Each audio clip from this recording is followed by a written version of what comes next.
switched it, and he goes, wonderful things, my darling. Oh, man.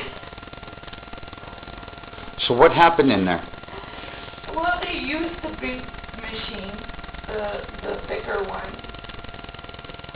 and he was standing right behind the girl that was doing it, and I wasn't, allowed to move or anything, and then they just said, okay, and she switched it, and he was like, and they found it. Just a little line going across your vein, huh? It's like a valve. Oh, no. That's like, it's crazy, as I say, to tell you that we're all so happy to see this problem. Yeah. It's a problem. Because I was afraid that they weren't going to find it. I know. Or say that there's nothing, that's like reinforcing what they said that you spent $500 for in Ecuador. He told me I was finding the vascular surgeon that I went to, and sitting up, he did this. He took my pulses on my ankles, and he was like, "You're fine." Yeah. Well, that's state-of-the-art equipment. So that they have here, I don't know what it looked like there, but It was old. Really? It was old. Yeah. Well, I mean, these guys, that's why I think it was so important to go to the source. I just think who better than the person who invented it? He's going to be the person that you want to go to. I can't believe he was sitting there too, or I was just like, you go from watching, him talk on YouTube, and there he was in person telling you good news, my darling. Oh, do you think it's because you're Italian? Oh, God. This is the second happiest day of my life. The first of your being born. Don't tell your sister. I'm so happy, Natalie. I can't tell you. Well, now A dream. we're not out of the forest yet. Yeah, no, I mean they've identified it. It seems treatable, but we don't know in treating this how it's going to result in helping you. That still remains to be seen. But those wonderful things. This is a huge first hurdle. Well, they said every person that has MS that they've tested so far, you can find a blockage or a problem, and usually when they fix that problem, then the people with MS, they have good results.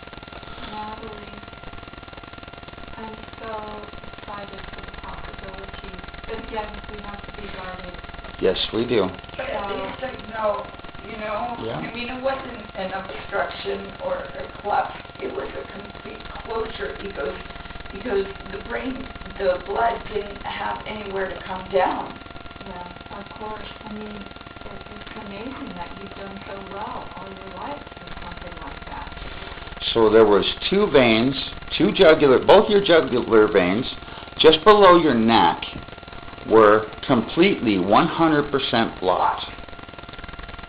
And it's like a flap, like a piece of tissue grew across it or something. And you can see the white line. No, he said that it's normally a valve that goes like this. He goes, but mine doesn't move. It's just connected to the other side. Okay, I thought it was something that was just stopping it. So it was just sort of dead in the water there instead of doing its job of flapping. And letting it flow.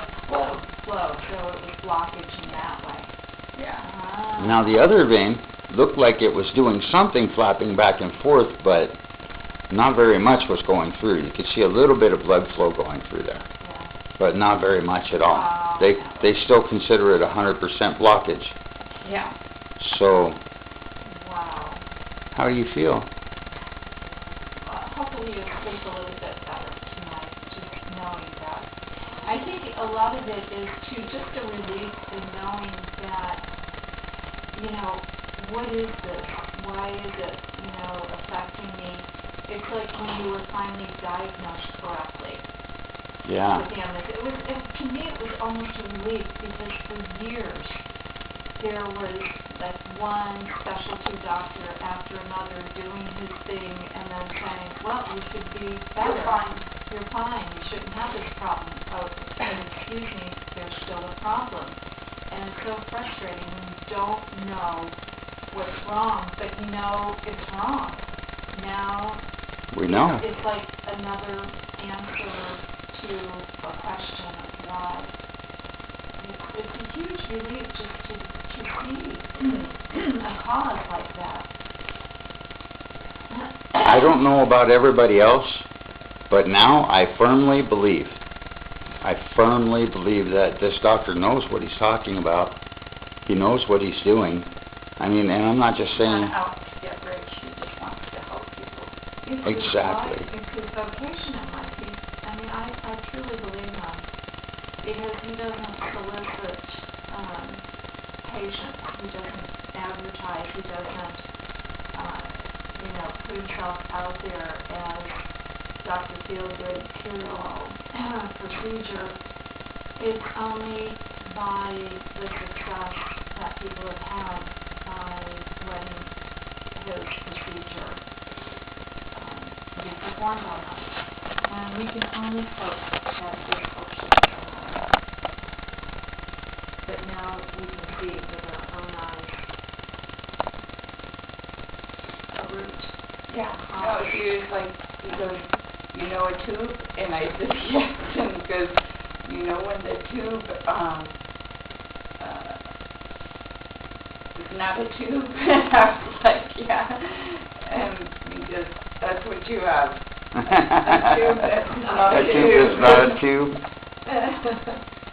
Well, he goes, I know you're not a doctor. And I was like, no. well, the valve wasn't doing its job. Well, on either side. Well, he said it was like a valve, but it's not supposed to be like that.